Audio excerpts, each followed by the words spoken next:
Sound Bytes. Call the show now at 966-JAZZ. That's 966-5299. Toll free 800-790-0415 or soundbytes.org. Now.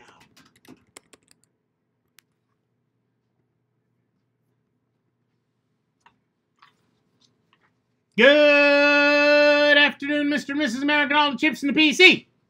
It is Saturday, the 22nd of September on our Domini 2018, and you lucky people, you're listening to Sound Bytes. I'm Nick Francesco. I'm Dave Enright. And I'm Steve Ray. And at 5 minutes after the hour, we are going to be bringing you news, views, things to choose, nothing loose, get off your shoes, don't get the blues. Here comes the news. And before we do that, first, happy birthday to two of our gentlemen on the show. You both had birthdays. Who walked in? And you, Exactly. you before that. Oh, that's why my headphones aren't working. There's nothing plugged in. Yeah, that would be. It would be easier. I don't know much, but I know that it would be easier if you plugged your headphones in. Now it's too loud. It's too loud. Exactly. I'm fiddling with the volume and nothing's happening. It's also the first day of fall, and the weather is proving it. And equally importantly, of course, it is the birthday of Mr. Bilbo Baggins. So if he was 111 then... He was 11-1. He was 11-1 then. What is he now? Well, now, of course, he's gone into the West, so he's ageless. Yeah. Right. All right, so if you have a tablet or older laptop with just a tiny bit of storage available, pay attention. Microsoft's upcoming Windows 10 October 2018 update may cause you some headaches unless you tidy up. In a support document, Microsoft acknowledged that Windows 10's Windows Update fails to check PCs for adequate storage before it kicks off. An oversight that may cause the upcoming feature update to repeatedly fail unless the PC has enough space to download and install it. Now, pay attention as I finish reading this. Microsoft's solution to having made a mistake is not to fix the mistake, but to make you fix their mistake. Microsoft hasn't said exactly how much space the upcoming October update will require, but the company recommends a regular regimen of system maintenance to help ensure that updates are successful. That involves regularly banishing unused files to the cloud or deleting temporary files. Fortunately, Microsoft already provides some tools to help you with this, including an automated routine that you can turn on with a toggle, Storage Sense. Found within Settings, System off by default, as some people use downloads as a general repository for random files downloaded from the internet. What a concept, using downloads to store downloaded files. Yeah. A second alternative is to click the This PC bar at the top of the storage menu within Settings, which non-intuitively expands to show various categories of files within your PC, apps, photos, documents, etc. If you click the temporary files line, Windows will scan those files and make suggestions of files that can be safely deleted. Finally, there's OneDrive.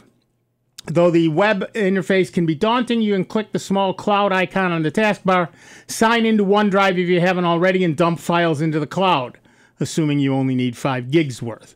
Alternatively, you can use a flash drive or external hard drive to dump some files while the update takes place. Somewhat filling that up so that you have to pay for more space. But until the October 2018 update hits your PC, you won't have access to them. So, we all right? We're done already? No, Where's that? What music is that tab coming from? Yeah, right. And what tab is that music coming from? One or the other, yeah. the thing of it is, though, is I wasn't even touching the mouse. I'm over on a whole different screen. Rob, get off the computer. Yeah, Rob, stop.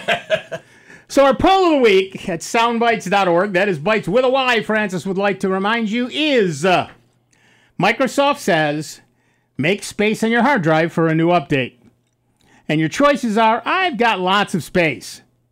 I think I've got lots of space. I have no idea how much space I've got. And I store my most important files in the recycle bin. So far, we've got 26 votes. And of course, most of you have said I store my most important files in the recycle bin.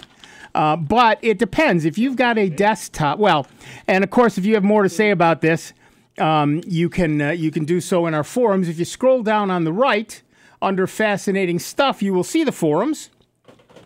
The second forum down is the poll discussion. And currently, at least, the number one item under poll discussion is 22 September 18. Microsoft says make space on your hard drive for the new update. So far, I don't have any idea how many people have spoken in there. Only a couple.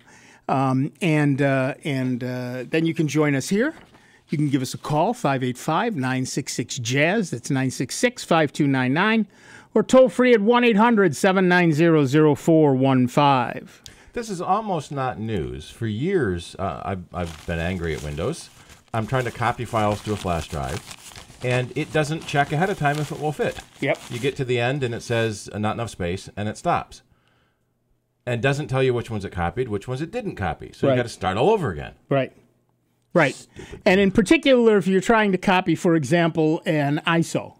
Yeah. And it's an 8 gig file, and there's just like 300 bytes short. Right. And you think it would fit on an 8 gig flash drive. You would think it would, yes. No, but it does not. And it's always been an issue. But now it's an important issue because it can kill your update, and things can be left in a bad state. So make sure you've got enough space. And again, many people have nowadays, if you've got a desktop, you've got terabyte hard drives. Right. So, okay, you probably have more than enough space. But if you've got a laptop, it is, and particularly if you've got a lot of pictures or a lot of files or a lot of documents, a lot of whatever, you may not have enough space for the update. So you need to move some, or you got a tablet, absolutely. Yeah. You need to move some stuff off. We would guess at least 20 gigs. The download is probably 4 or 5 gigs. That will decompress into another, 8 or 9 gigs, and then it needs space to do the actual work in. Right. So 20 gigs is probably. I was just installing Windows on a 64 gig Surface, and Windows just it took up half the drive basically. Yep. Because it was a 64 gig Surface. Well, and you think 64 gig is a lot. Yeah. Well, it's like I have a 32 gig. Actually, one of my Chromebooks has a 16 gig thing in it, but all the operating system is in flash memory. Right. So it's a different drive. Right. It's a different concept. I've got 16 gig. If you've got a 64 gig drive and 32 of it is operating system, you really only have a 32 gig drive. Yeah. So, yeah, I get it. But you need to be careful. You need to pay attention now to your files. And for those of you who do store files in the recycle bin, don't. It's a very bad place to put things. Check if your system is indeed set up to delete files, temp files from the recycle bin every 30 days. It may well be that a file you've been saving there is gone. And in addition, you should, if you've got a file you want saved, save it somewhere for real. We've run into that with customers that have put stuff in the recycle bin that didn't want them recycled. Right. Well, I didn't know they'd be deleted. Well, that's why folks should store it in what they call a temp folder. Almost trash. So on the Mac it's called trash, which I think is a little more descriptive. Right. Or wastebasket, which is what Apple. Microsoft used to call it, and Linux still does. Yeah. Now I want to recycle that. No, I can always get it back out of the recycle bin until the recycle bin is emptied. Right. Because it's to be recycled. Yeah. You got to recycle. And to some people that means I can use it again, and to other people that means it gets thrown away and somebody else can use it again. Yeah. But none of that is what actually happens to it in the computer. I guess it recycles the bits. Yeah. So it puts them empty on the hard drive so you can use them again. I suppose that's what that means. But yeah, you want to be very careful. They're trying to be PC on their PC. On their PC, but boom. Thank you. He'll be here all week. Tip your weight, Steph. Here's the thing. Be very aware of how much space is in your hard drive. It's important, and you need to be more careful about it. And as I said a moment or two ago, you can give us a call. Well, I'm sorry, go ahead. Well, so as I'm looking back through history, all these same caveats were coming out in the April 2018 update. Yeah. You may not have enough free space, and you better free up your space. So Microsoft didn't even learn from their own last mistake. You would think, yeah. Or they haven't got programmers who are smart enough to do it. Yeah, they all have petabyte RAIDs they're working on. Right, and they don't care. Right, that is exactly it. I don't need to worry about that. All right, and of course you can give us a call, 585-966-JAZZ. That's 966-5299. Toll free 1-800-790-0415, just like Rich did from Arundecoit, New York. Hi, Rich. What's up? Hi, guys. Good afternoon. Good afternoon. Quick question, I guess. I don't know.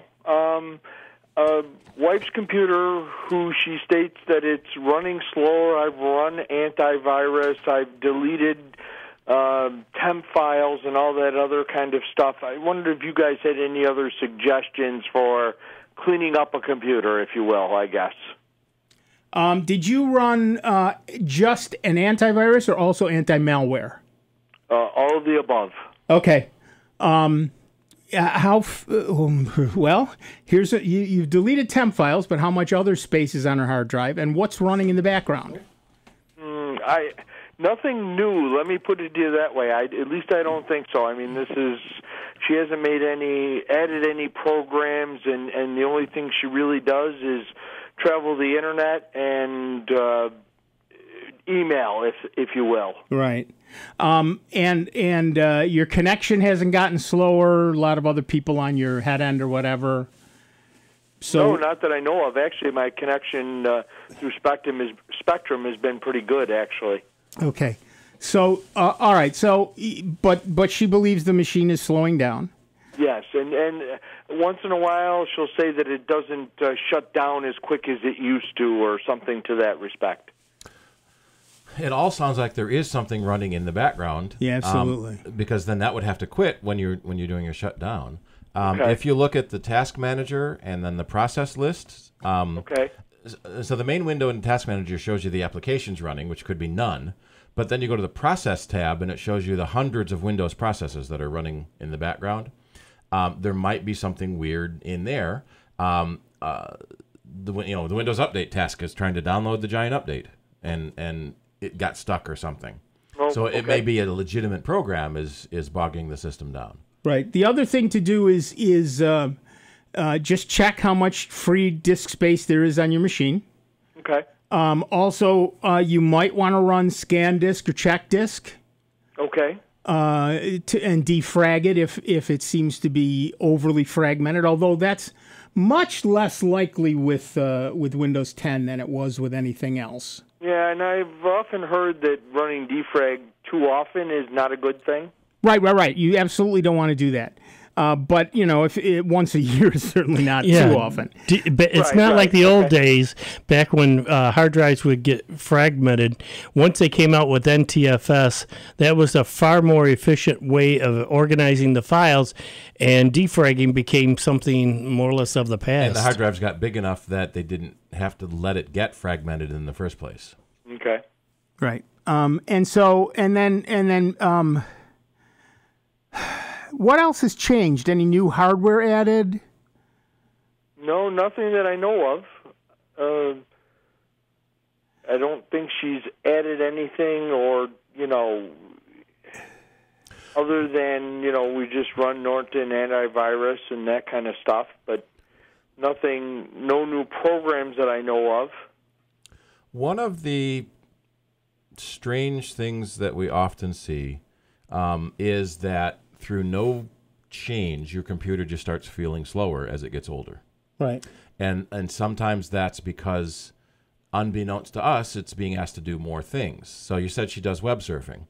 Well, a lot of ads on web pages are now animations rather than just a static picture. So it's asking for more processor power and more memory. Right. If you have a couple of tabs open, that needs even more memory. So little things that we don't think affect anything will add up to something bigger.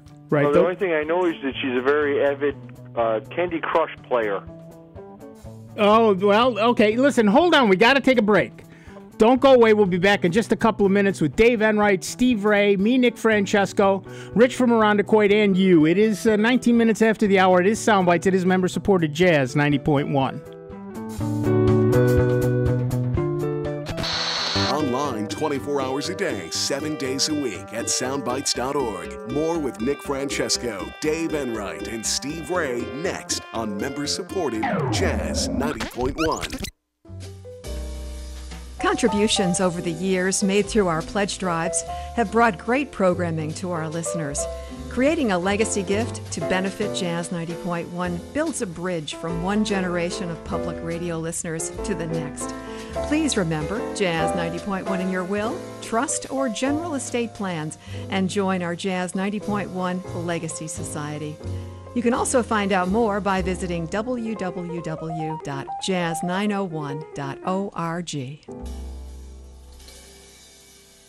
Jazz 90.1 Swing and Blues Radio on the net hosts a show called At the Crossroads, an hour of the very best in blues. I'm your host, Brad Zwicker, and the program airs Thursdays at 6 p.m. Eastern Time, live streaming at jazz901.org. With classic cuts, 2-song spotlights on new releases, and lots of great music, ATC is all about the blues and nothing but. Thursdays at 6 p.m. Eastern Time at the Crossroads, live streaming at Swing and Blues Radio at jazz901.org.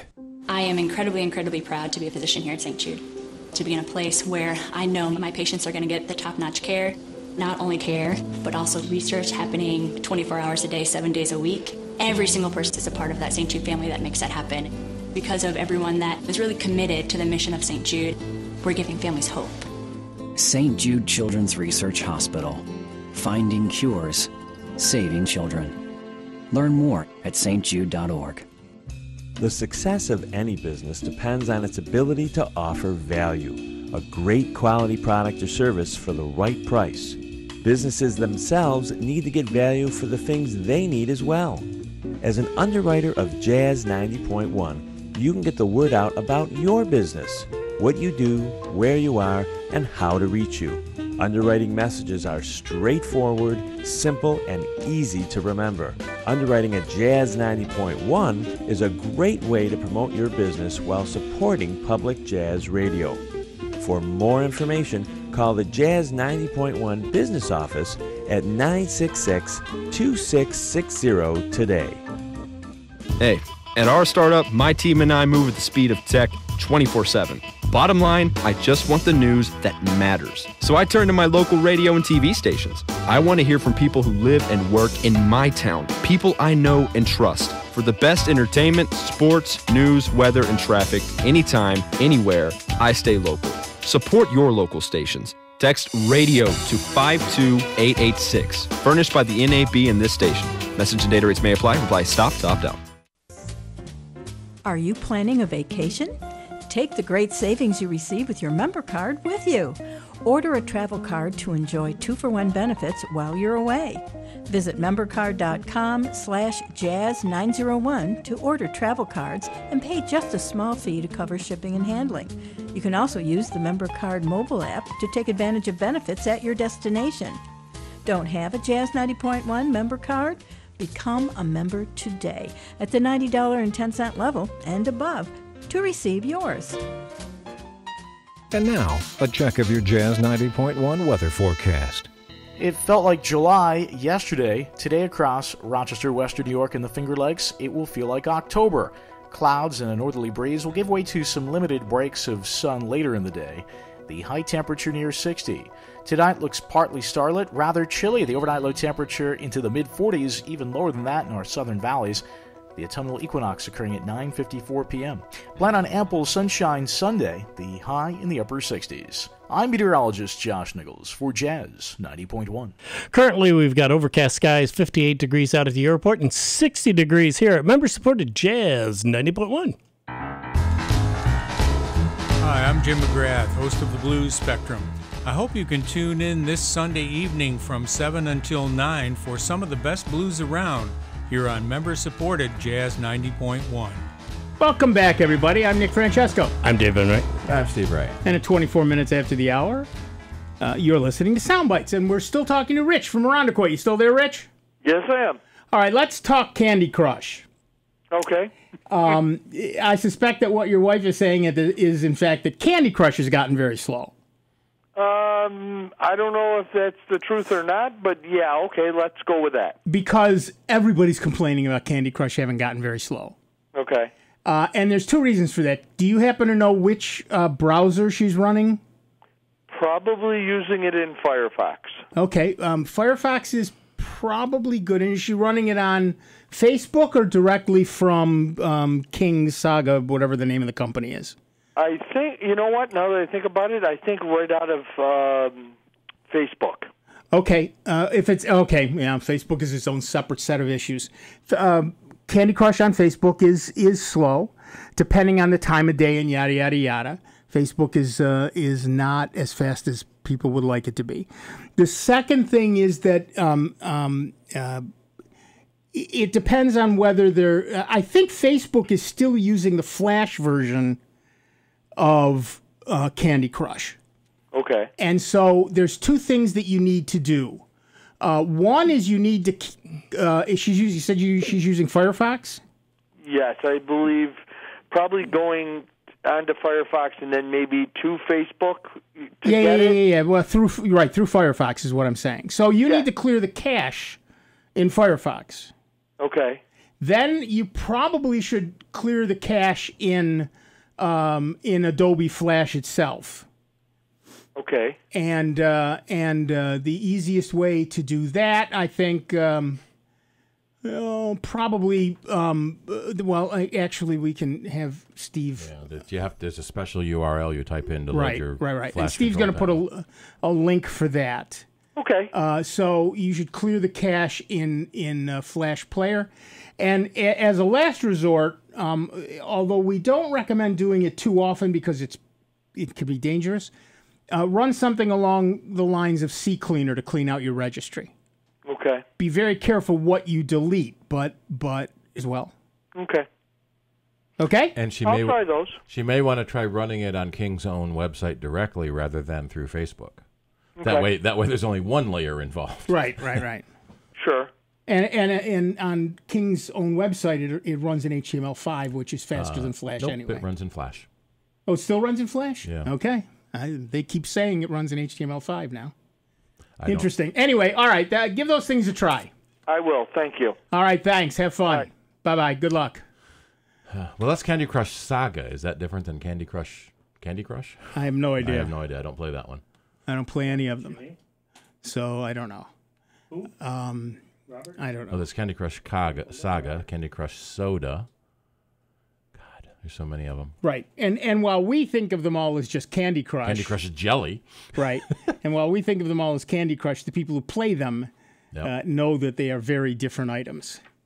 All right, back to the phones. Our next caller is Robert from Rochester, New York. What's up, Robert? Hi. Okay, I'm running Windows 10 on a homemade desktop machine, and my system. I've got several hard drives in it. I'm using an SSD for my system disk. I have a magnetic hard drive, a physical hard drive that has my data on it, and I've got two partitions, which we'll call D for Delta and P for Papa. Okay. I want to back everything up on the data drive to the cloud. Now, I have a small amount of experience with OneDrive and Google Drive, and they both seem to want you to designate a single folder to be synced with their service. Right. They are syncing services. They are not backup services. Okay. Okay, then. So I take it you're recommending that I use something else to accomplish what I want to do. Well, there are two ways to do what you want to do. One is with a real backup service, like Carbonite, Crash Plan, Blackblaze. Right. Most of those charge you a little bit of money. For example, Carbonite is what, $5 a month? $5 a month per computer. Right, per computer. But if you're going to sync, that's automated. Right? So sync is not a backup, because if you make a change or if you delete something, that same thing is done on your synced drive. So now you don't have that backup copy. Yeah, I understand that. What I really want to protect myself from is hard disk failure, not necessarily to go back and get a previous iteration of my data. Oh, yeah. I see what you're saying. So that certainly would work. Syncing to those things would certainly work. And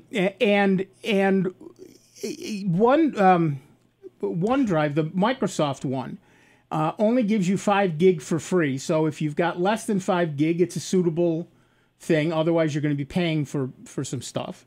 I understand. If you sync your desktop with Google Drive and, in fact, also with Google Photos, one of the things you can do when you set it up is determine how your data are saved, how your files are saved. If you save them in Google's own format, which you can then download back to any format you like, Microsoft Office, LibreOffice, rich text format, anything, PDFs, whatever you like, EPUBs. If you save them in Google's format, they don't count against your storage. Okay, well, I'm willing to pay in order to get sufficient space to store this data. We're talking about 300 gigs. It's the sum total of 30 years worth of computer use. Yep. Sure. So Google has actually confused the issue, and that's one of the things you're running into. They have two separate services, Google Backup and Google Sync, and Google Drive is almost a third service. So you can install Google Backup and Sync, which is a single program that does two different things. It will sync a certain folder that they imply you call Google Drive, or it can back up everything to the cloud drive. And so when you set it up, you can choose whether you want to pick which folders on your computer you're backing up to the cloud, and separately you can choose which folders you're syncing to the cloud. So with Google Backup and Sync, I should be able to do what I proposed at the beginning, to do two different physical drives. Right. Okay. As long as you make sure you understand the difference between the backup and the sync. Yeah, I'll have to study that. It's clouding my elderly brain. Yeah, welcome to that club. Yeah. Now, is there time for just a quick? Well, let me finish one more thing. Yes. 100 gig is $2 a month. A terabyte is $10 a month. You're about a third of a terabyte. So well, that's doable. That's really doable. $120 a year. Yeah, it's $9.99 a month, so $10 a month, $120 a year. I mean, to go out and buy a new hard drive, and do it locally would cost you in that range. Right, and the convenience of having the ability to download it on a new machine or whatever you want to do is well worth it. Yeah. So take a look at Google Backup and Sync. For $10 a month, you get a terabyte of storage. I think that's going to be enough for you for now. Yeah. And I think you'll be in good shape. I'll look at that. Yeah. The other thing, do we have time? Yeah, go. Okay. You mentioned last week you haven't used Excel in 10 years. Yeah. I'm heavily invested in Excel VBA scripts. Again, it's the accumulated baggage of years of Excel use, and I've become pretty proficient in it, and it serves my purposes. Will anything else besides Excel run VBA scripts? Directly, that's a lovely question. Word, I think. Well, yeah. But he's thinking about non-Microsoft. Yeah. I didn't hear what Steve said. What? Microsoft Word can run VBA. Word? Yeah. Well, these are spreadsheet I don't know what you call them, scripts or programs. Right. But they're. I mean, I've got hours and hours and hours invested in writing these, and I've bent them to do my bidding. I'm loath to get rid of them. Right. No, and I get that. Google uses a whole different format, so I think not. But what I'm wondering is it can translate VBA into GSpread. GSpread. Yeah. So it'll translate your VBA scripts into a Google sheet. Mm-hmm. But I've never been fond of translation. There's always something that goes wrong. Sure. Right. There are now LibreOffice, which has its own spreadsheet. Yeah. Can run some VB scripts from Excel. You have to what's the word? Enable it. You have to enable the feature, but it will run some. But I can't tell you which ones. It's not. I can't tell you. Yeah, I can test it. Right. And since that's what I'm about to suggest, LibreOffice is completely free. Yeah. So you can download it, load up some of your more, say, extensive spreadsheets. Yeah. And see if they work. Right? Yeah. But I do know that LibreOffice will do some VBA scripts. Okay. Well, winter's coming. It's a long winter. I'll have some time to. There you go. Devote to this. Well, yeah, exactly. Okay. Thank you for helping me. All right. Thank you. Good luck. Bye. All right. Bye-bye. We also had a text message. Yeah. All right. Let's see. Running the latest Windows 10, latest iTunes, latest iOS on an iPhone 6, 128 gig. 3 problems, all of which started around April after the update, I'm sure. Number 1, incorrect album art shows up on the phone for some imported MP3s, meaning artwork is the wrong album. Wrong artist, but it exists in my collection. If there isn't a fix, can you turn off the artwork? Number 2, while listening with LG Bluetooth headphones and JBL Bluetooth speakers, there's a beep between the tracks, not streamed. Number 3. Whoa. How many questions this guy got? 3. Okay. Third question. Does this on my wife's iPhone also? While listening to music, not streamed, through the iPhone, through the phone speakers, sometimes the first 2 minutes sounds like static and multiple cutouts in music that eventually clear up, and also happens right after the incoming text. Thanks for your time, KC. All right, so let's start with the third one. It is very possible that, in fact, what's happening is your system is getting, whether it's just a text or text with pictures and et cetera, it's just a little overwhelmed. Yeah. In terms of, when you get some sort of, it depends, because look, when you're running any sort of smartphone, you often run multiple programs in the background. Whether you realize it or not. Whether you realize it or not. And if your phone is kind of redlined, and then you start music and you get a text, it also is where you are and how strong the signal is. Well, no, he's not from 6, which is an older phone, right? So it is that that's on his wife. Could just simply be that the phone is a little overwhelmed. If you've got things in the, I know on an Android I can shut down all the background stuff. You can do some of the background. Turn to airplane mode and it turns off all the radios. That shuts down the big power draining things.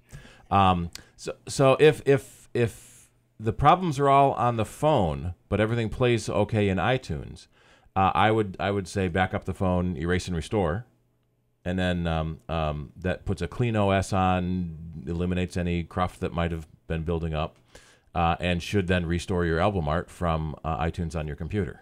If it's running fine in iTunes. Right. So check that first. And, of course, please make sure you back up your phone before you erase. Mm-hmm. Back up your computer, too. Just back up everything. Back up everything. There have been continual problems with the artwork in music library programs. Initially, it was the CDDB, the compact disc database, which was a guy in a college made a program. Right. So people could upload track names and artwork because none of that is actually stored on the disk.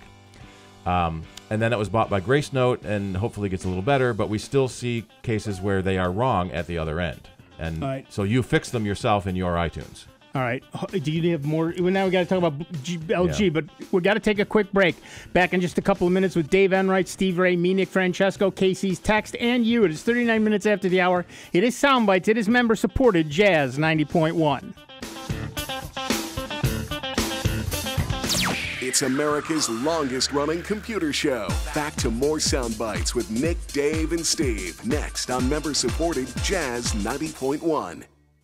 If you want to support Jazz 90.1 a lot, but your budget says only a little will work, there is a way. It's called the Jazz 90.1 Jazz-O-Matic membership. You can support Jazz 90.1 with a monthly gift of $10 or more, while enjoying the many great thank you gifts that we offer. Jazz 90.1 will deduct that amount automatically every month, and should your circumstances change, you can cancel at any time. Support Jazz 90.1 the way you want to, without bruising your budget. Jazz-O-Matically. For more information on becoming Jazz-O-Matic, call 966-5299 or pledge online at jazz901.org. Wildlife poaching doesn't just happen in faraway places. It's a crime committed against countless wild animals all around you. Poachers don't care about hunting seasons, endangered species, or even the safety of other humans. The Humane Society Wildlife Land Trust, which protects wild animals through habitat preservation and by confronting cruelty, needs your help. Learn your state's wildlife laws, so when you witness a crime against a wild animal, you can report it immediately. Help protect wildlife at wildlifelandtrust.org. Infectious diseases spread by pests like malaria, Zika, and Chagas disease are causing a worldwide health crisis. Fortunately, here at home, we don't face the same level of threat, but we shouldn't let our guard down. Mosquito-borne diseases like West Nile virus and Zika are impacting communities across the U.S., and Lyme disease spread by ticks is on the rise. Whether around the world or just around the block, get the facts you need to protect your family at pestworld.org. A public service message from the National Pest Management Association. Hey, hon, what you doing with your phone? Taking pictures? No, I'm asking it questions. Like what? Hey, Bobo, do flowers have best friends? I'm sorry. I'm afraid I don't know that. Hey, follow me. I want to show you something. Look, flowers do have best friends. Whoa. Some answers can only be found in nature. Discover the unsearchable. Visit discovertheforest.org to find a trail near you. Brought to you by the United States Forest Service and the Ad Council. We've all seen that moment in movie credits that says no animals were harmed in the making of this film. As a film director, I rely on the 8 decades of experience American Humane brings to safeguarding animals on set. They consult on scripts, advise on locations, training, veterinary care, and so much more. As a director, nothing is more important than making sure everyone is safe, and that includes the animals on set as well. And thanks to the passionate people of American Humane, we can. What's small, attractive, and worth lots of money? It's the Jazz 90.1 member card, and now it's worth more than ever with the addition of 35 wineries to the list of restaurants, stores, and other businesses in the Rochester area, discounting prices exclusively to members of Jazz 90.1. You can even use your card when you travel in the United States. It's a great way to reward yourself, all while supporting Jazz 90.1. Don't have a Jazz 90.1 member card? Get one by making a pledge of support at the $90.10 level and above to Jazz 90.1. For more information on becoming a member, you can call 966-5299 or make a donation online at jazz901.org. Here's the latest Jazz 90.1 weather forecast. It felt like July yesterday. Today across Rochester, Western New York, and the Finger Lakes, it will feel like October. Clouds and a northerly breeze will give way to some limited breaks of sun later in the day. The high temperature near 60. Tonight looks partly starlit, rather chilly. The overnight low temperature into the mid-40s, even lower than that in our southern valleys. And currently right now we've got cloudy skies. It's 59 degrees out at the airport and 60 degrees here. Member-supported Jazz 90.1. Howdy, folks. This is Dan Gross. You can listen to me Mondays 6 to 8 p.m. here on member-supported Jazz 90.1. Welcome back, everybody. I'm Nick Francesco. I'm Dave Enright. And I'm Steve Ray.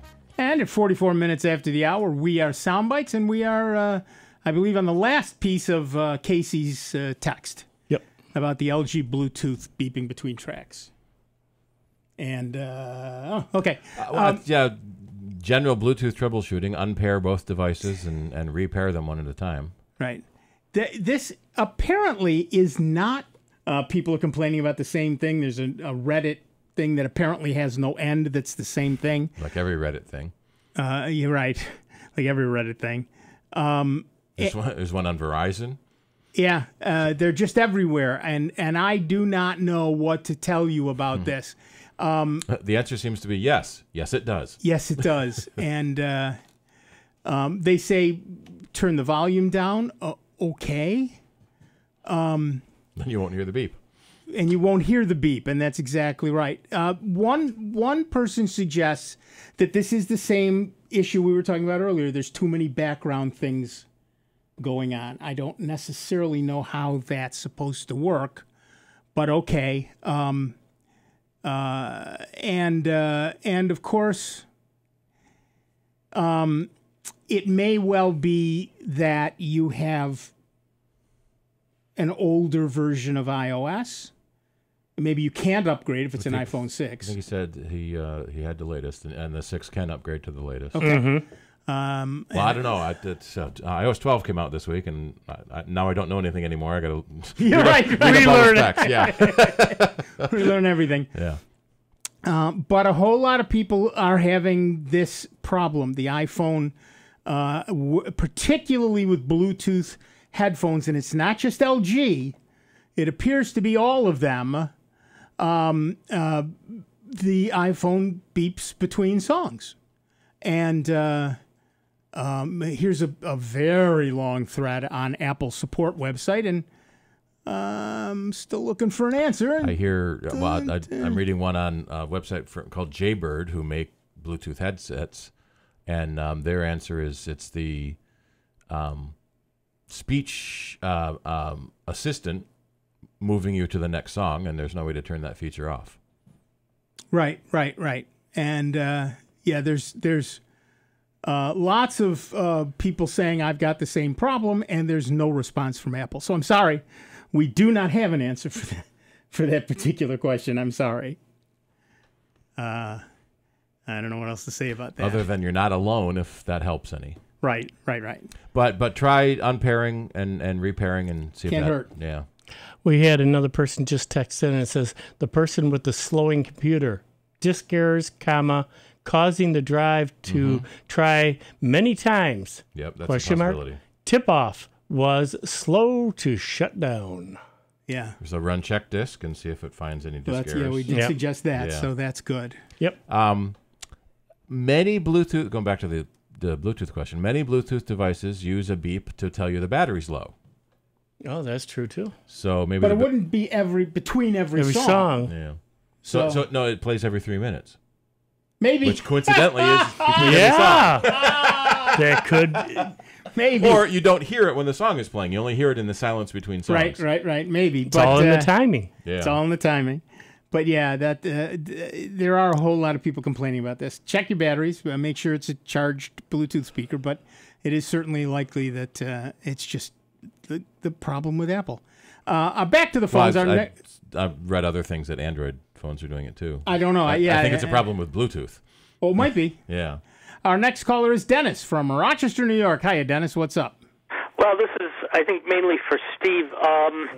I've got a problem with an iPhone 6 and a brand new iPhone 6S that I've had for 2 days. And this situation happened after I switched from Verizon to Consumer Cellular. The vibration feature on both phones does not work. And then when I'm talking, I can't hear you, and when you're talking, you can't hear me, so I'm going to stop talking. But that's the beginning of it. Yeah, well, the problem with not hearing the other person when you're speaking is that what it sounds like is Consumer Cellular is half duplex.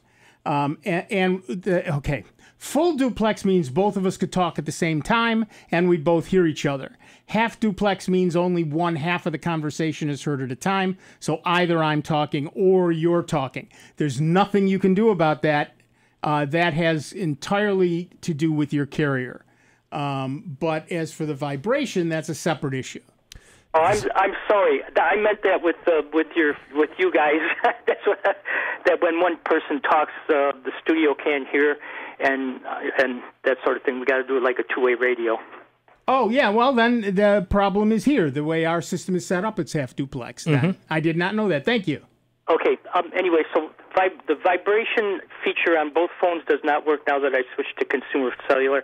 And again, I can give you the troubleshooting stuff we followed, but if you have some thoughts, that would be wonderful. Well, there's usually, you have the choice to have a vibrate or ring, or vibrate and ring, and that's in the settings. And did they change? Did you look to see if they changed? Yeah. We went through that. We turned both on. We turned both off. And I called Apple support, and they ran a diagnostic on the iPhone 6S, and they said that circuit is good for the vibration, and we tried various things, but for some reason, nothing. It just strikes me as odd that because the carrier you have should have no issue, should have no connection to whether it rings or vibrates. That's all in the phone. Right. Yeah, under settings, and then sound and haptics, and then vibrate on ring and vibrate on silent. You can turn on or off. I suppose it's possible the haptic engine died and it just doesn't vibrate anymore. On both phones? Yeah, that would be unlikely. Yeah, as I said, the iPhone 6S is brand new from 2 days. It's what Consumer Cellular sent me. The iPhone 6 was the one I had, which worked fine with the vibration feature until I switched over to Consumer Cellular. If I may give you a little other background, they use two networks, T-Mobile and AT&T. Right. And I had to go today. I've only been with Consumer Cellular for 2 days. Started out with T-Mobile, and today I had to go and get a SIM card and get switched to AT&T because the voicemail, I could not set up visual voicemail. Yeah, and I can tell you what they told me. Your carrier has to support that feature. Right. Well, yes, and they told me the carrier for T-Mobile did, but then the woman who was at her computer at Consumer Cellular, she says, I'm turning your visual voicemail on here. She says, but then I'm looking on the carrier, and it won't go on with the carrier. She says, so I'm going to suggest you switch over to AT&T network. Interesting. Could that be the same thing with the vibration feature? Again, it is unlikely. That is built into the phone and has nothing to do with who your carrier is. Now, the iPhone, does it have the ring silent switch? Yeah, that's what I was feeling my phone. When you flip the switch from silent to ring, when you put it on silent, it should vibrate. Right. Shortly, just to tell you that it's in vibrate mode. Can you feel that vibration? No, yeah, I'm aware that if I switch from one status to the other, it'll vibrate if I switch it to silence, and then it'll vibrate when I put it back to normal. Don't get any of that. That does sound like a mechanical problem in the phone. But two of them simultaneously? Yeah, it doesn't. I don't. You could try. Well, and you've done all the usual restart the phone, yada yada yada. Oh yeah. And as I said, Apple Support this morning ran a diagnostic on the circuit, on the brand new one, and they said your vibrating circuit looks just fine. We're getting the proper response back. And could they make it vibrate? No, I asked that, and they said no, we can't do that. Yeah. Okay. Yeah, you have to physically have the phone to do that test. Right. You could try taking. Well, I don't know if it will help too much. Try shut down, take the SIM card out, and then when you turn it on, it's basically an iPod, right? Without contact to the cellular service, and then try the silent switch on the side and turning sound and haptics on and off in the settings, and see if you can feel it vibrating then. Will I be able to get into the settings if I don't have a SIM card in there, or is it just going to... You'll be able to do anything except connect to the cellular network. So all the stuff that's part of the iPhone itself, like Steve said, now it's an iPod, and you can get into settings on an iPod. Okay, that's one thing I'll give a try. Is there anything, probably you're not seeing anything on the Internet about this, huh? Well, other than make sure the settings turned on. Right. And if you go into settings and go into sound and haptics, and make sure that both vibrate on ring and vibrate on silent are on, they're green, they're on,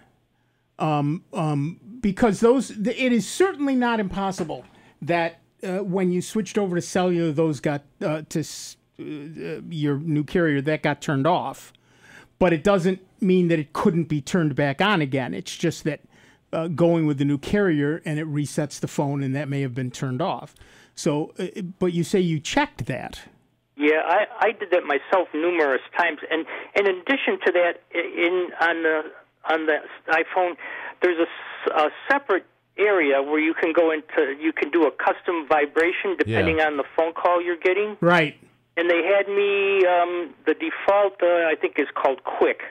And they had me switch to one of the many different settings that they had. They even had me do a custom one and then switch back to Quick, which is the default. And you don't get nothing. Like, and if you on the phone, if you do a ringtone, for every ringtone you switch to, you get a little test. It'll show you what it sounds like. Right. Yeah. And you don't get that. I'm thinking I got to go back to Verizon.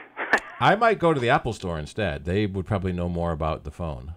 Well, and having it in their hands, they'll be able to do a lot more than we can over the phone. Okay. Where can you give me like an example of an Apple Store in Rochester that I could go to or surrounding? The Apple Store is in Eastview Mall. There's also several independent stores. I happen to work for one. We're called Mac Ave. We're also in Victor on Route 251.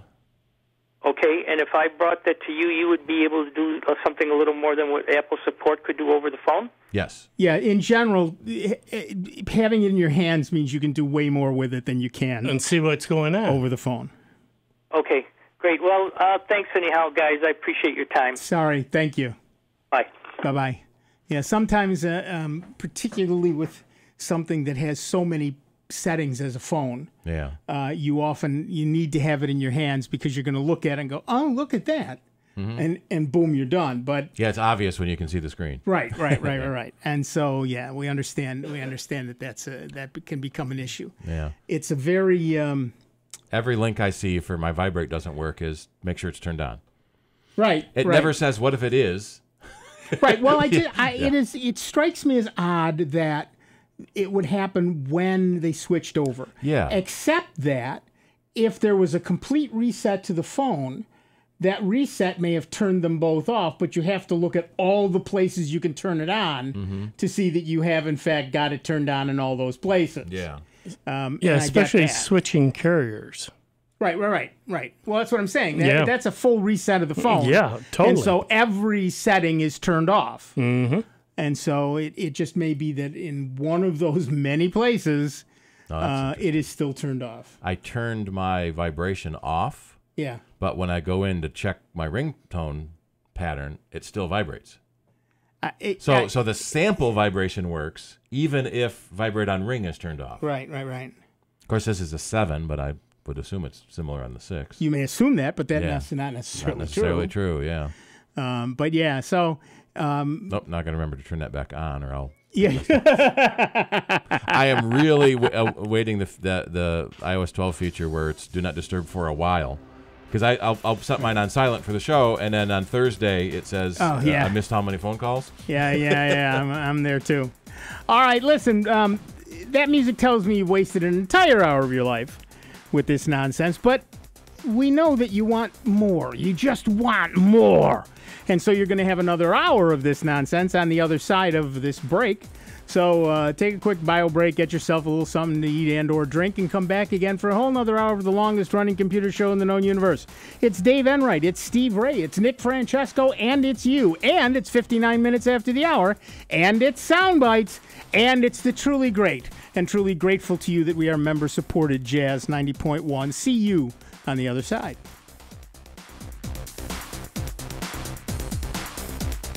Computer talk you can understand. More Sound Bites is next on member-supported Jazz 90.1. WGMC Greece Rochester. A public service of the Greece Central School District. Jazz 90.1. On Facebook at Jazz 901 FM. The woman who has raised allegations of sexual misconduct by Supreme Court nominee Brett Kavanaugh now has more time to decide whether to appear before the Senate Judiciary Panel. Correspondent Phil Mattingly. Deborah Katz, the lawyer for Christine Blasey Ford, accusing the committee of bullying Christine Blasey Ford, of saying that there were arbitrary deadlines, of saying that they weren't given nearly enough time to respond in detail, given the stakes and the scope of the allegations and the life-changing potential testimony that she would have to give. Secretary of State Mike Pompeo hopes to sit down with the leader of North Korea. Correspondent Elise Labott. Pompeo said he will begin negotiations on a nuclear deal with North Korea this week, but conceded the fate of any agreement hinges on the bond between President Trump and Kim Jong-un. North Korea still has not dismantled its nuclear arsenal, but South Korea has held 3 summits with Pyongyang this year. I'm Ann Cates.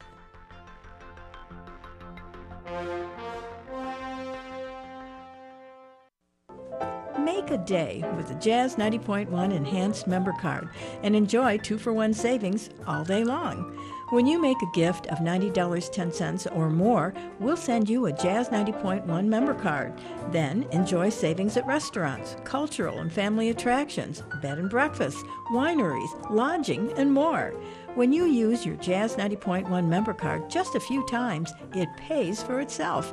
You can even use the convenient member card app to find benefits near you. Call 966-5299 right now or visit jazz901.org. Grab some savings and have some fun with your Jazz 90.1 Enhanced Member Card. Okay, let's settle down. Since today is career day, stand up and tell the class what you want to be when you grow up. I want to be a pilot, soccer player, fireman, a judge. Kids dream big. As a parent, you can protect those dreams by keeping your kids healthy well into adulthood. If your son or daughter is 11 or 12 years old, the American Cancer Society recommends giving them the HPV vaccine to help protect them from 6 types of HPV cancers later in life. To learn more, visit cancer.org/dreambig. All across the country, people are coming together to speed up what we can learn about health. The All of Us Research Program is calling on 1 million people to join us as we try to change the future of health.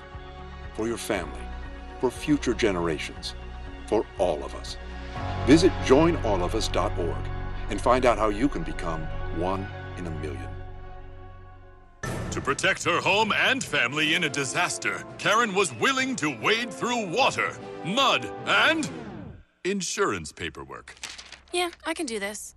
You go, Karen! By simply understanding and updating what her insurance covers and doesn't cover now, she'll be better prepared no matter when disaster strikes. Learn other simple ways to protect your home and family before a natural disaster at ready.gov. That's ready.gov. A message from FEMA and the Ad Council. I'm a college student and could use advice about my student loan. I had to leave school, but I still have student loans to pay back. I graduated and got the help I needed to pay back my loan in full. We're the NFCC, the National Foundation for Credit Counseling, with member offices nationwide that provide comprehensive financial reviews and student loan counseling. Call 877-406-6322 or visit us online at studentloanhelp.org. All across the country, people are coming together to speed up what we can learn about health. The All of Us Research Program is calling on 1 million people to join us as we try to change the future of health.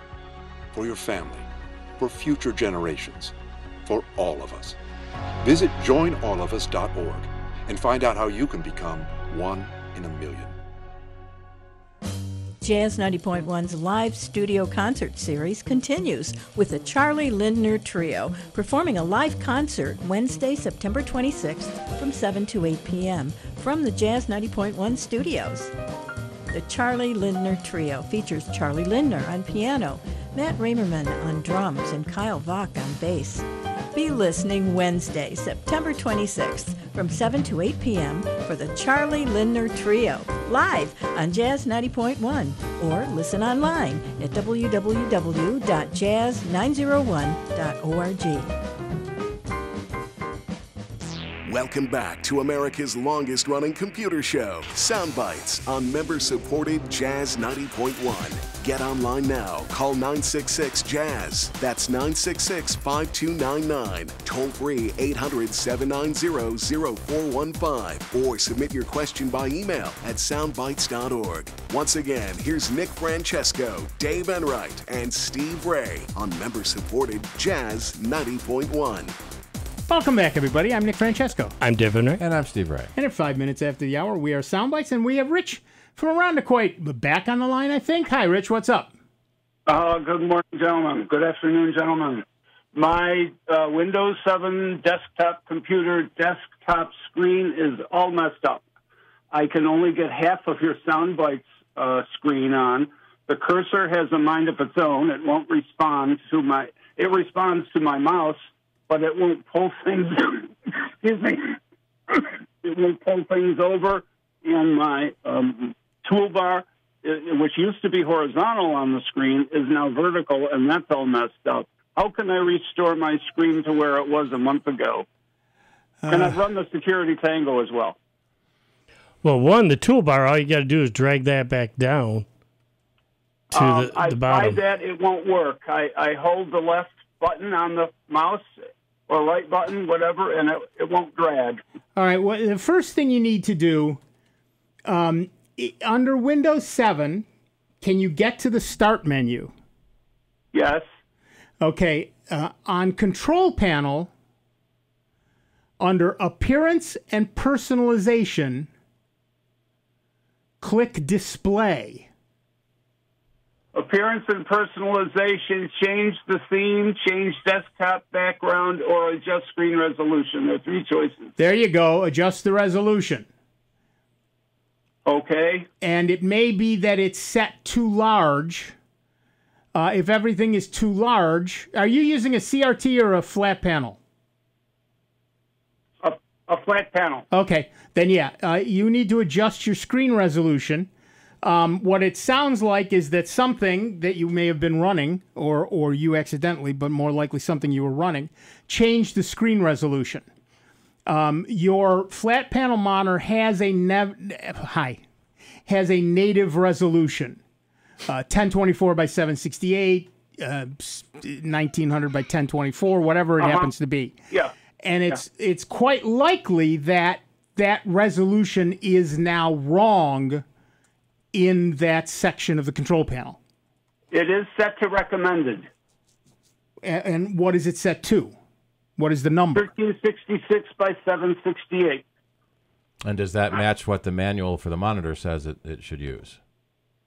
Okay, then I should lower it. Oh, it is to max. It is to high.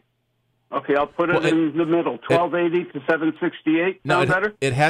You have to look in the manual for the monitor and see what its resolution is, what the monitor can do.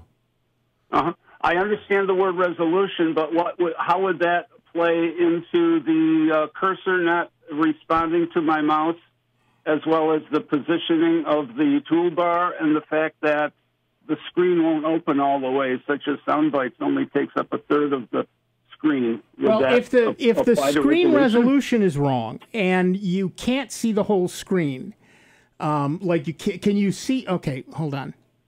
Let's hold on a minute. There's a few things going on here. It is possible you have. Oh yes, I did. You ran the security tank, but did you do anything else? Install new software? No, I did not. Okay. So what it sounds like to me is that either the Windows 7 screen is too big, or there's something not right with your driver. The video drivers got messed up. So if that's the case, and that usually happens when you install or change a game sort of thing. At any rate, the idea is if you did that, then you may need to reinstall your original Windows 7 driver for your video card. Not for the monitor, for the video card. Got it. I hope you have that somewhere. Now, also, you can lock the taskbar so you can't move it. Oh, right. So you have to right-click on it to make sure the taskbar is unlocked. Then you can drag it to any corner of the screen. And then relock it. Right. Oh, okay. Tell me do I right-click on the taskbar? Yes. Yeah, on a blank space. Yes, I've done that. I have a screen opened up. Which of the items? Unlock. Toolbars? The one that says unlock. Let's see. Toolbars. Okay, I will find that. I'll find it, but you've given me... Now, is everything on your screen... Okay, now is everything on your screen too big or only web pages? Well, everything's big. I don't mind that. The size of them is not of a concern to me, or should it be? Well, what we're worried about is it's too big, and so you can't see the edge of the edge everything of the window won't fit on the because screen. it's off the edge of the screen. Right. One of the things that worries me is that if you were to put the taskbar back at the bottom of the screen, you wouldn't be able to see it anymore because your screen is too big. The image is off the physical screen. Right. I see. Okay. Let me move the images around, see if that works, and I will unlock the taskbar. And see if you can find the manual for your monitor, or Google the model number, and see what its native resolution is, and that's what you need to set your display to. Well, it is also possible that you've simply set the desktop too large. Ah. Okay. Yep. Right? So on Windows 7, particularly with an LCD monitor, you can set your desktop too large. Okay. And normally for Windows 7, the average screen size, is, for LCDs and everything else, is if you do 1024 by 768, that's what they call usually the average. Right, but he needs to check what his exact resolution Yeah, is. and if he right-clicks on him anywhere on a blank space on his screen, it will. Right, he'll be able to change it. Yeah, but he's got to check the monitor manual to see what that monitor is natively capable of doing. There are a couple of things you can try. One is to hold down the control key and use your mouse scroll wheel and see if the text, if everything gets smaller. You may have zoomed it out. That's true, too. Say that once more, please. You hold the control key down while you use the scroll wheel on the mouse. Okay, I'm holding it down, and the scroll wheel I am turning. Is the text getting larger or smaller? It is not. Okay, no, it isn't. Okay, then it wasn't that. Okay. Again, right-click on your desktop, select Properties, go to Settings, and see what that's set at. You can change your screen resolution there as well. There should be a slider for more or less or whatever it says on there. And see if you can do that. Also, the Control and I believe minus key also does zooming. Control plus or Control minus. Why can't I find this in English? I keep finding every other language but English. I don't know. But that should also, if you did in fact zoom the screen using one of those things accidentally, that would unzoom it for you. Okay. Is to make screen size differences under Windows, and Mac does it, Linux does it. It's nice to be able to do those things, but it's very painful when you accidentally do it, because which one did you do it in? Yeah. I for the longest time, I find myself still holding the control key down when I've been doing something with the control key and then moving the mouse scroll button. And if you do it just a little bit, then you lose your Windows icon, or on the Mac, you lose your Apple icon, and right. Just you have to just a little enough. bit, yeah. But so you have to go back up, you have to go back down. It's a pain in the neck. All right, back to the phones. Our next caller is Mark from Greece, New York. Hi, Mark. What's up? Hi, guys. Real quick on that, gentleman. And sometimes it just snaps back into place. That's a good point. Sometimes, particularly, one of the problems, of course, is it's Windows 7, which nobody supports anymore. Certainly, you're not going to be able to download a new driver for it. Certainly, Microsoft couldn't care less. If you're lucky, your video card and monitor companies have left the old drivers online. Right. But Microsoft has started removing all the old articles. Or the video card came I'll give you with the $100 CD. for another hard drive. Yeah, no kidding. Well, if he's you lucky, got the CD, if it's an original machine that he bought, it should come with the video drivers on a CD. Right. So you definitely need when you're running Windows 7, you need a lot of patience and you need a lot of understanding, and you need at some point to let go. That's just the way that has to be. But you're right. Thank you, Mark. That's a good point. Second of all, you were talking about backups earlier, and I couldn't call earlier. A few weeks ago, we talked about Cobian backup. Yeah. For a local backup. I found one even easier to use, and it comes in a free and a paid version. And the free version works great. It's called Backup Maker. And I love it because it will let you go in and configure to even compress your backups. But nice. It puts them in their proper format. You're not putting it in some strange format. You can see your files as you see JPEGs and MP3s and anything like that, but it will not compress compressed files. So you're not double compressing, say, JPEGs and MP3s. Oh, but nice. It will compress anything that can be compressed. If you choose very to. nice. And it will back up to hard drives, CD, DVD media if you want to. It also allows you to encrypt your backups, and you can back up to a protected web server. Interesting. Looks like a great product. It's at backupmaker.com. Steve's going to put up a link. Yeah, I'm using it right now, and I love it. The other thing you can do is when you do back it up and it goes into this zip file that it creates, you can right-click on it and say Open with Explorer. And you can see the files, and say you just need to replace one file you mishandled. Right. Yep. You can easily find it, copy it out of there, and put it back where it belongs without having to restore everything. Very, very nice. And it does have its own restore feature also. It's available in multiple languages. It was updated last week, so it's exactly. And you can even get a version for Windows Server 2003. Yeah, right. You can go all the way back to that. It works with Windows XP, Vista 7, 8, 10, and it works. It says here it works with Windows 11, which is great. And it's free for private use, and if you want the professional version, it's only $25. So that's a nice find. Thanks a lot. I love it. Did Excellent. I say I love it? Do you love it? How do you feel, really? Don't hold back. Doggone it. I'm sick and tired of that. All right. I just wanted to throw that out to you. Another tool in our arsenal. Thank you, Mark. We appreciate it. Thank you.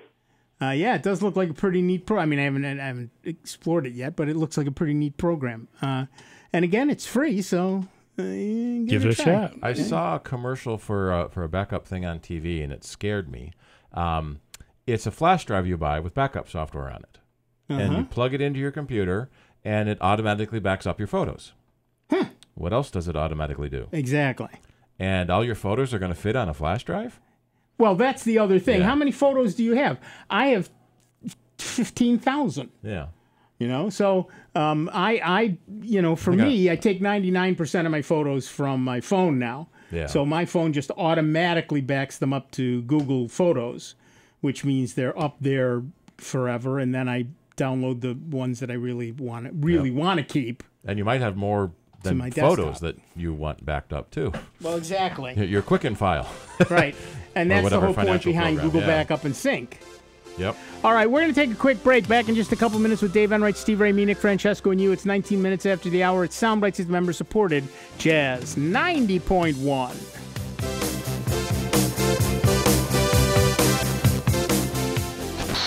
Online 24 hours a day, 7 days a week at soundbites.org. More with Nick Francesco, Dave Enright, and Steve Ray next on member-supported Jazz 90.1. Are you in the mood for a new clothing item from the Jazz 90.1 online store? Jazz 90.1 is currently stocked with short and long sleeve t-shirts, polos, sweatshirts, sweatpants, and more. Visit the Jazz 90.1 online store and see all the great items available so you can tell the world, tastefully, that you are a proud Jazz 90.1 listener. Visit the Jazz 90.1 online store today at jazz901.org. Nothing hurts my mom, but she showed anyway. She'd always say, you do what you need to do to take care of yourself.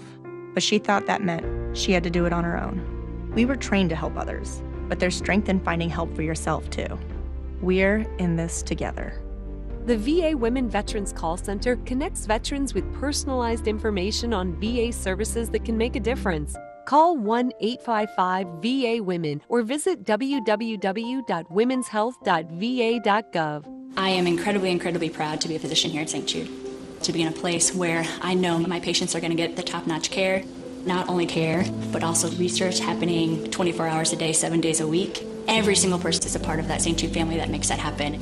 Because of everyone that is really committed to the mission of St. Jude, we're giving families hope. St. Jude Children's Research Hospital. Finding cures, saving children. Learn more at stjude.org.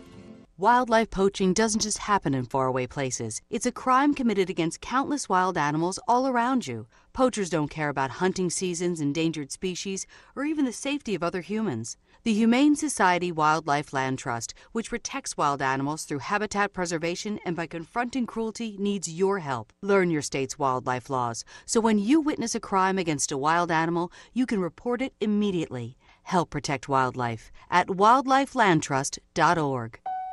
This is Rob Linton, station manager of Jazz 90.1. Annual membership contributions and business underwriting keep our programming on the air. The future growth and excellence of our station depends on our ability to also build a permanent base of support through an active and successful legacy gift program. Please continue your gift past a lifetime by including Jazz 90.1 in your will, trust, or general estate plans, and join us in building a legacy of giving to support public jazz radio in Rochester. For more information on planned giving, you may visit jazz901.org or call us at 966-2660. Thank you.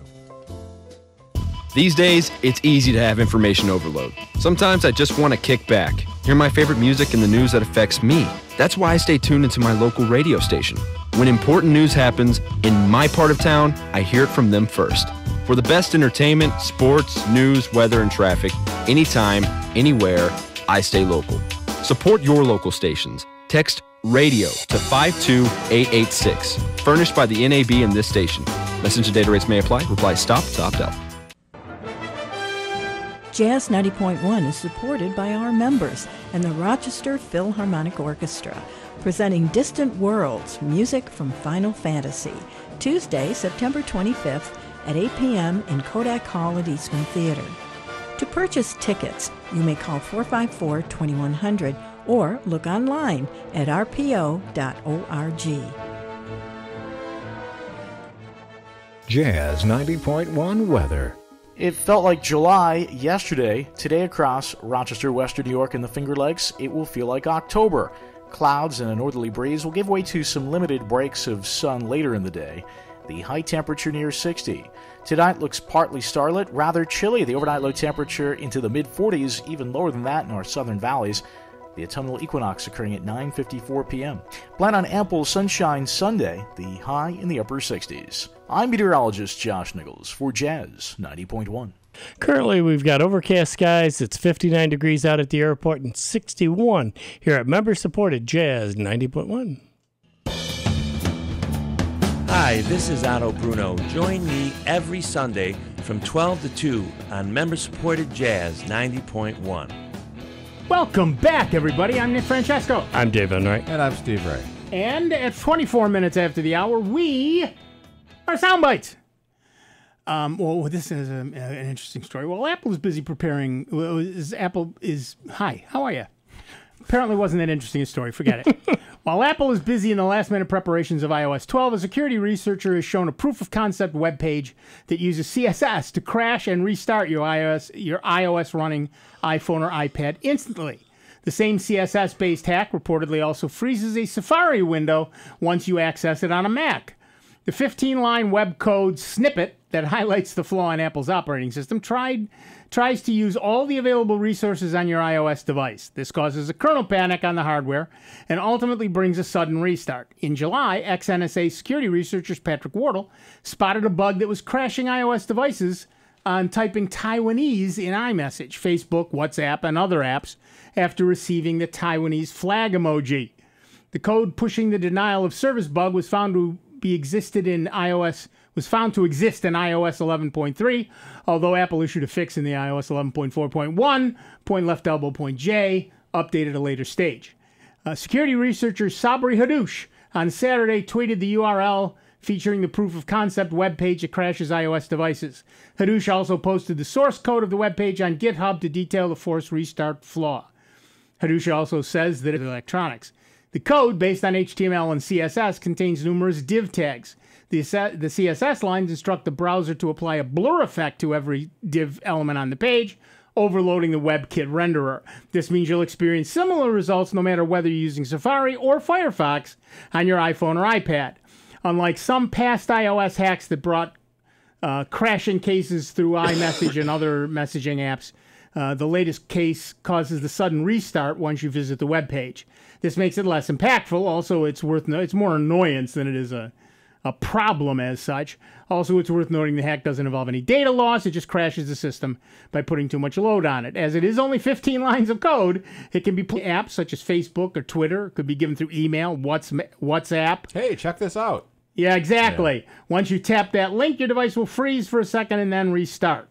Hadoop has already notified Apple about the hack. It is, however, unclear whether Apple will be able to fix the flaw in the upcoming iOS 12 update or through a new iOS 12 point release. Meanwhile, it is recommended to avoid... Oh, here's a new thing most of you have never heard before. It is recommended to avoid tapping any unknown links in your iOS devices.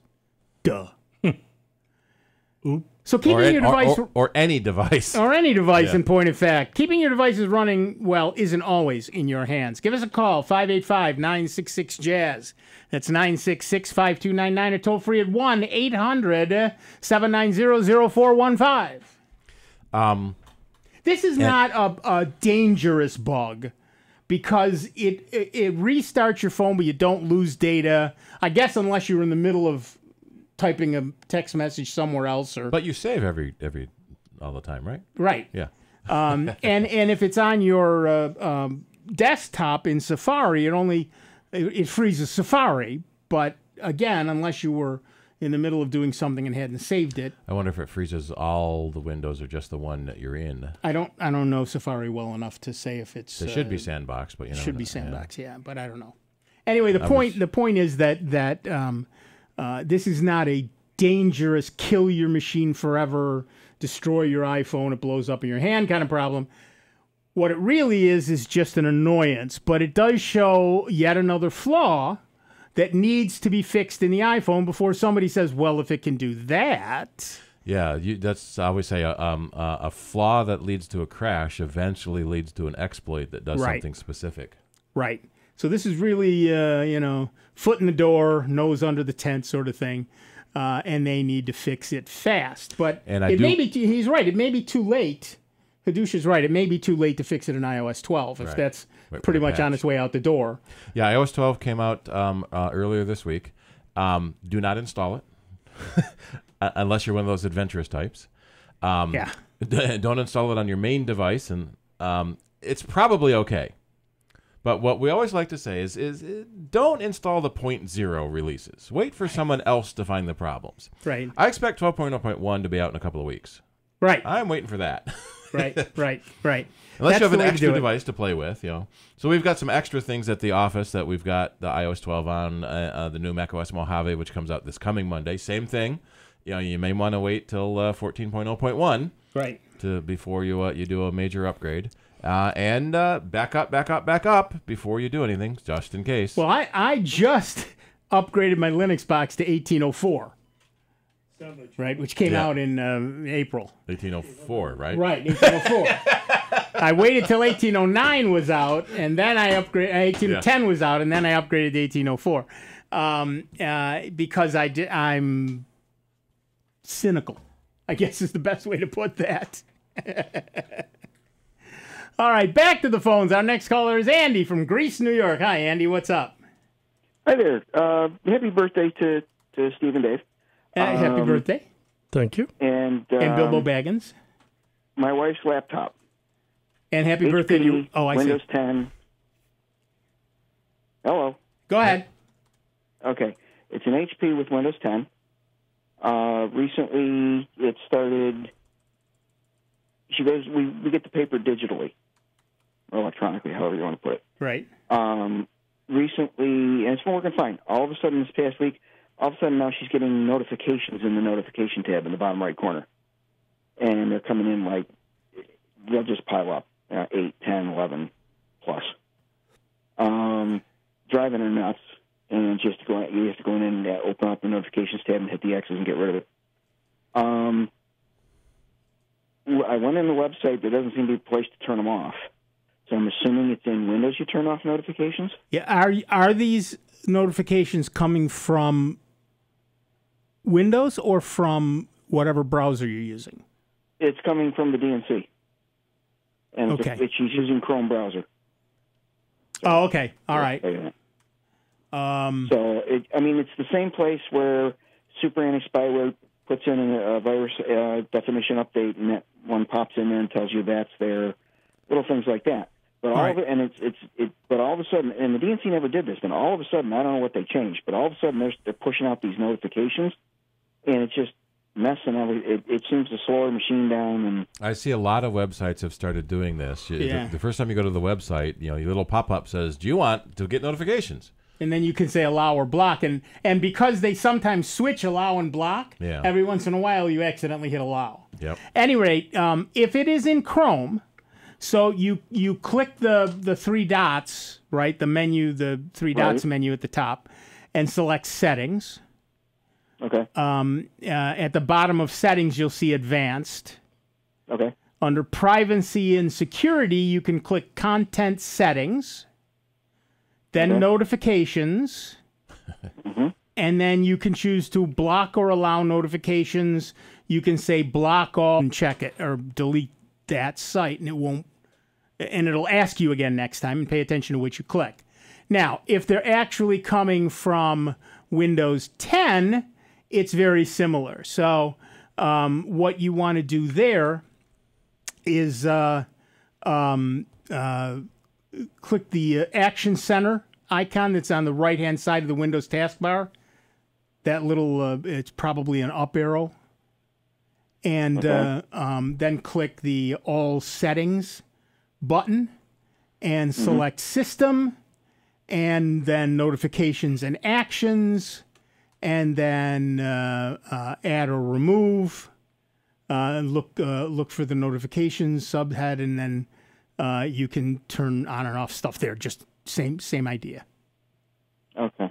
So it depends on which one it's coming from. When you open up the notifications on the bottom right, there's a Settings button. I clicked that, and it took me to System Settings, and I got to the Notifications and Apps, and there was one for News, and I'm looking at it, okay, and I'm thinking, does that include all news, or just their news, or? That's strictly Microsoft. Microsoft doesn't care about anybody else. That's Microsoft News. You want Notifications and Actions, and then... and right now, it's probably checked to say get notifications from apps and other senders. Okay. And there's also one for show notifications on the lock screen, show alarms and reminders, et cetera, et cetera. So, if you turn off get notifications from apps and other senders, that is not Microsoft. So you will still get the Microsoft notices. But that may turn off like your email notifications. Depends on where you're getting your email. Right, right. But again, that's why check Chrome first and see if it is in fact somehow you allowed or didn't disallow, I guess is the way to put that. You didn't disallow the notifications from the DNC. Well, this is the boss's computer, and I know whenever something comes up that gets in her way, she just tries to click her way through it and doesn't really read what's there. Right. So she may have said yes. And if that's true, then turning off, then going into the Chrome notifications, you do have the granularity in there to be able to say no to any specific website. And at the beginning, you think, oh yeah, I want notifications of news. But then it comes every 2 minutes and stop. Yeah, exactly. I don't need all those notifications. Or it's, what the heck is this thing? Get it out of the way. Tap, tap, tap, tap. Mm-hmm. Right. There's a lot of that. I want to get where I want to get, and I don't want to be bothered reading what the computer's telling me. Right. I admit, I get that myself sometimes. I'll get a thing, and I'll start to just say okay, and I'll think, wait a minute, what's wrong with you? Read this first. I don't care how busy and how fast you need to do the things. Go pay attention.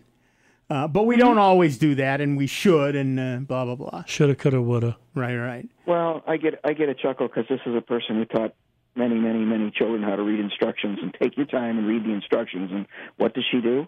Not read the instructions, just smash her way through it. Well, sure, do what I say, not what I do. Yeah, that's called do as I say, not as I do, for sure.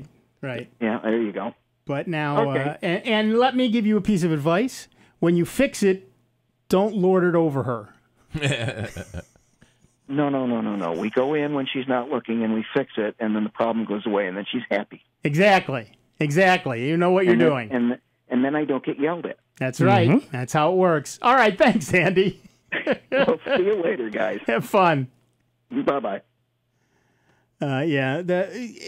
Everybody wants to give you notifications these days of everything. And if you allow them, well, that's great, depending on what it is you're allowing.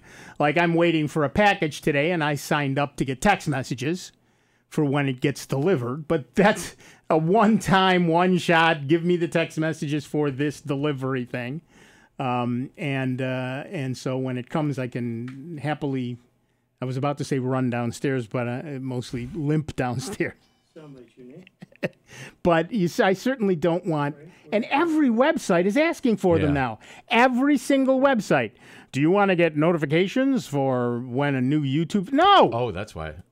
So on the Apple, there's a Do Not Disturb sign that stops all notifications while I'm giving a presentation. Right. I forgot to turn it back on. So that's why I'm not seeing any of these notifications things, because I have that turned off all the time. So that's going to be a new feature, turn off for 2 hours or turn off until I change my location. Right. All right, back to the phones. We at least have time to take the question from Frank from Rochester, New York. Hi, Frank. What's up? Hey, guys. I got a quick question. I won't keep you. I've got an HP laptop. I believe it's about 5 years old. It's a Pavilion. And the hard drive crashed. And good buddy who fixes computers put in a new hard drive. Problem is, Windows 7 is gone. It's missing. Yep. They put a sticker on the machine, on the bottom of the machine. Yeah. And it's so badly worn out that it's not legible. Yep. And he tells me that typically, I think, if he said this, is that the key number is in the registry somewhere. Not in a new hard drive. Not on a new hard drive. It was on the old hard drive. Yes. Yeah, but it's hosed. It's completely hosed. Yeah, that would have been on HP used to do 2 partitions on their hard drive. And usually the backup software and everything else was on that other partition, which also had the key code on it. Right. So you could do a recovery. Right, and if you didn't copy down that key code 5 years ago...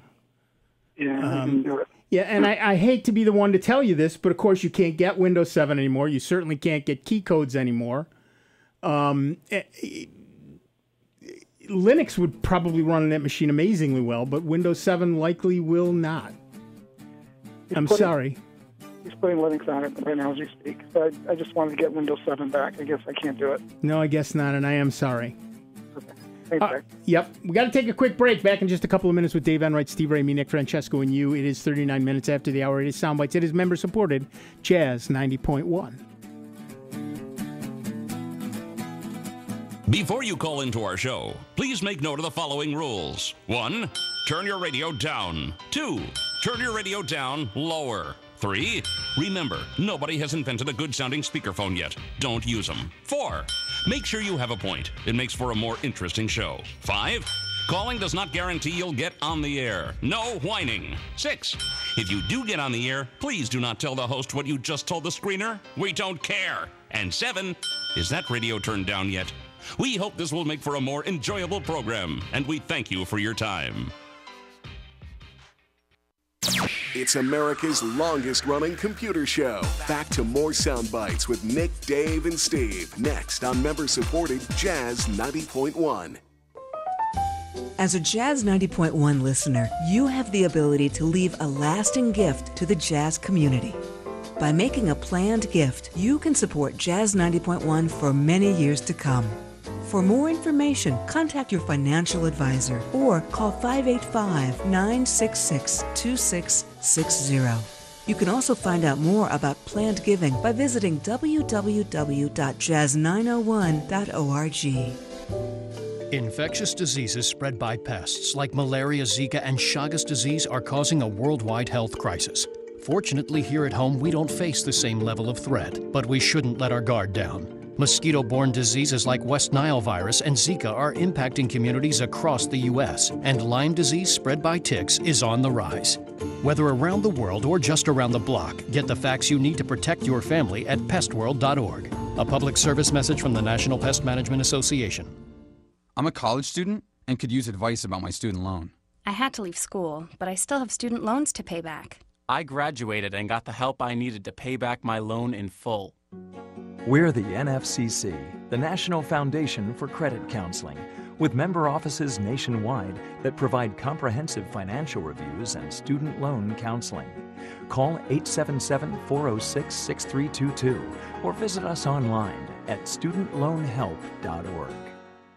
I am incredibly, incredibly proud to be a physician here at St. Jude, to be in a place where I know my patients are going to get the top-notch care, not only care, but also research happening 24 hours a day, 7 days a week. Every single person is a part of that St. Jude family that makes that happen. Because of everyone that is really committed to the mission of St. Jude, we're giving families hope. St. Jude Children's Research Hospital. Finding cures, saving children. Learn more at stjude.org. Hey, hon, what you doing with your phone? Taking pictures? No, I'm asking it questions. Like what? Hey, Bobo, do flowers have best friends? I'm sorry. I'm afraid I don't know that. Hey, follow me. I want to show you something. Look, flowers do have best friends. Whoa. Some answers can only be found in nature. Discover the unsearchable. Visit discovertheforest.org to find a trail near you. Brought to you by the United States Forest Service and the Ad Council. And now, your Jazz 90.1 weather. It felt like July yesterday. Today across Rochester, Western New York, and the Finger Lakes, it will feel like October. Clouds and a northerly breeze will give way to some limited breaks of sun later in the day. The high temperature near 60. Tonight looks partly starlit, rather chilly. The overnight low temperature into the mid-40s, even lower than that in our southern valleys. The autumnal equinox occurring at 9:54 p.m. Plan on ample sunshine Sunday, the high in the upper 60s. I'm meteorologist Josh Nichols for Jazz 90.1. And currently right now we've got 58 degrees, cloudy skies out at the airport, and 61 here at member-supported Jazz 90.1.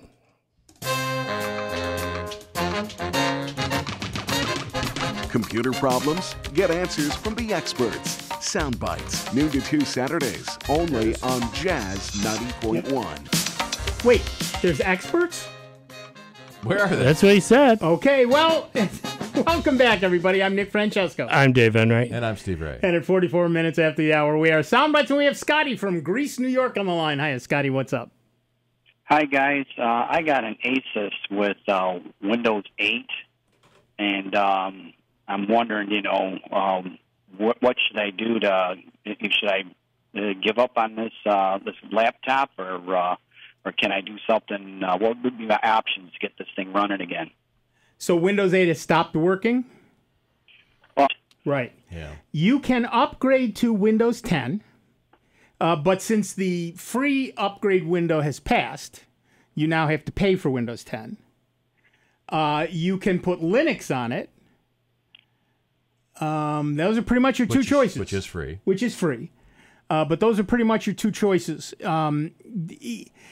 Windows 8, the problem with Windows is that when they do an upgrade, Microsoft then abandons the old version pretty much. And they have done that with Windows 8. They have done that with Windows 7.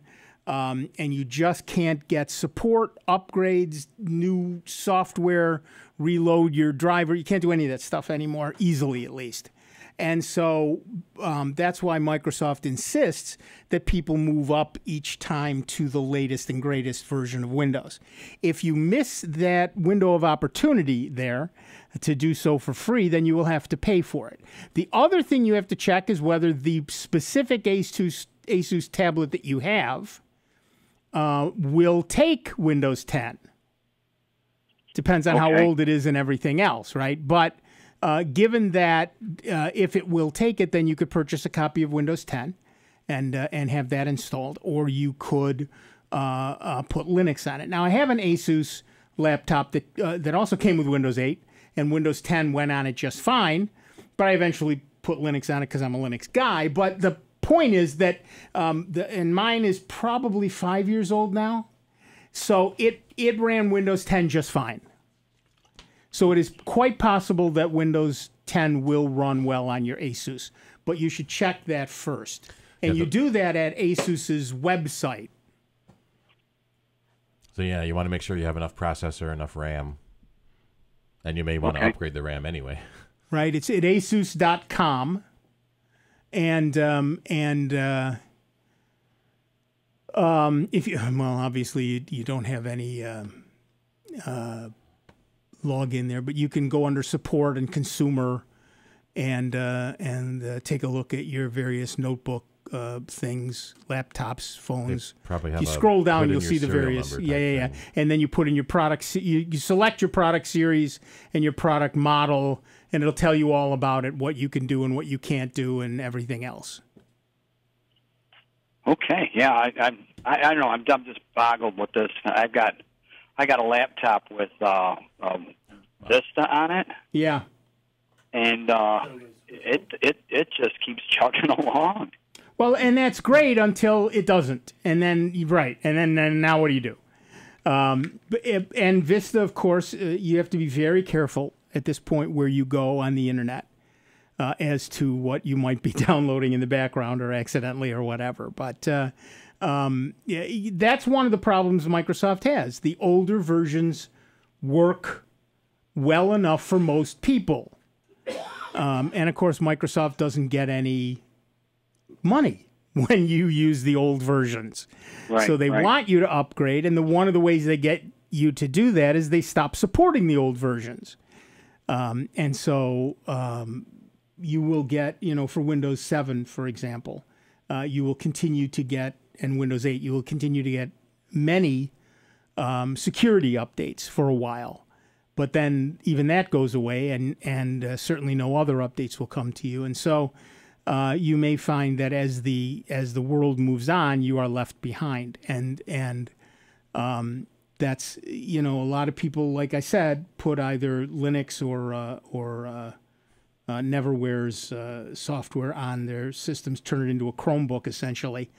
Older hardware runs as a Chromebook really, really well. But it depends on what it is you do and whether or not that's useful to you. But in this particular case, you should be able to upgrade to Windows 10. Check the ASUS support site, and they'll let you know. Any good places to purchase the Windows 10? You would have to purchase it, yes.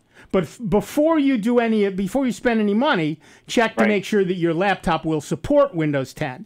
Then you can, through most any computer store. You can get it online. Copy. You can probably get it from the Microsoft Store on the Windows 8 machine. Of course, you'll pay retail price there. You'll pay you might retail be able to price find a there. discount at Right. one of the retail. Everyone, stay away from Newegg.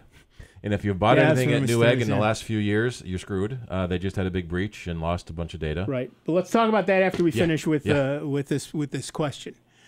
So that's pretty much what you have to do, and you can buy it either on retail or online. Don't go to Newegg, but any other place would be fine, and you should be able to upgrade to Windows 10. But I'm afraid you've missed the window to get it for free. Yes, sir. Okie doke. Well, I appreciate you taking the time to talk about my specific problem, gentlemen, and you have a great afternoon. All right, thanks. You Take too. care. All right, have fun. Yeah, Newegg is a company where you can buy components or laptops or the whole Camilla there. And the problem is they got cracked. Their egg was cracked. Well, yeah, exactly. The egg was cracked, and not only was it JavaScript, they actually it's called MageCart, and they got onto Newegg's web store checkout and actually injected the 15 lines into their software. So for the last a year, I want to say, every time you made a payment there, all those details not only went to Newegg, but also went to somewhere else. Apparently since August 16th is all. So, so if you've been buying things from Newegg, you might want to take a very clear look at your credit card statements and maybe get a new card. All right, back to the phones. Our next caller is Tom from Brighton, New York. Hi, Tom. What's up? Hi, good afternoon. Yeah, that's disappointing about Newegg because they're kind of the alternative to Amazon for a lot of things. So I'd like to see them stay healthy. But my problem is, you've been talking about the new iOS 12, and I've got an old iPhone 5S, which works just fine. under the old operating system. I'm wondering, you were saying that you suggested people perhaps should delay upgrading to the latest iOS to wait for the bugs to be, worked out. And does that apply even more so to an older iPhone like what I have, the 5S? Yes and yes. Would it tend to be, would the 5S tend to work less well with the latest iOS upgrade than, say, a newer phone? Well, actually, one of the things they did in this iOS 12 is they made it work better on the older phones. Okay. So a lot of people who've been running the betas have reported how much better it's working. I would say if you don't have to rely on your phone for critical business needs, it's probably okay. They had a very wide public beta, and most of the bugs have probably been fixed, but there are still going to be things that don't get noticed until tens of millions of people are using it. It really isn't going to be that long till the next point update, so I might. Yeah, we usually see waiting. these first point updates being a couple of weeks. Okay. And then you can see how other people are read the reports of what they're seeing and what they're getting. And you can revert back to the older system, right? You're not prohibited from doing For that. now. Eventually they'll stop signing the old. So that's a good point. You can install it. If you don't like it, you can go back. Eventually they'll stop signing the previous version, and then you will not be able to install it. So there's a digital signature involved, and the phone will only install an OS that's digitally signed with a valid signature. And when the new OSs come out, the old OS eventually gets its digital signature removed and won't install anymore. But that happens months down the road, so you have plenty of time to test it and go back. Okay. It's not going to happen in a day. So there's not too much downside then. Okay. No, but like Steve said, if your phone is critical to you, and even a delay of a day is a problem, then you don't want to do the upgrade. Right. Yeah, there's nothing that critical about it. Right. It's just a residential phone. Yeah. Right. Okay. Well, thanks a lot. All right. Good luck. And it is nice how far back it goes in the old devices. Yeah, that is very nice. That is very nice. And of course, one of the things we've always said is good about buying Apple hardware is the software comes from Apple, so they not only put things out in a timely manner. I'm on Verizon, so we wait years to get an update to Android. Yeah. But not only do you get it in a timely manner, but they can say specifically, yeah, it will work on this phone. And that's a very nice feature. But yeah, so if you've got, my delivery came in. Speaking of limp down and get it. I'll limp down and get it. I'll head for home and pick up my delivery. That'll be nice. All right, that music tells me that we are done for another week. I want to thank everyone who called in. I want to apologize to those to whom we did not get. Please call earlier next week. We tend to pick up calls toward the end of the day, but I definitely want to thank Dave Enright. I might as well thank Steve Ray. I'm Nick Francesco.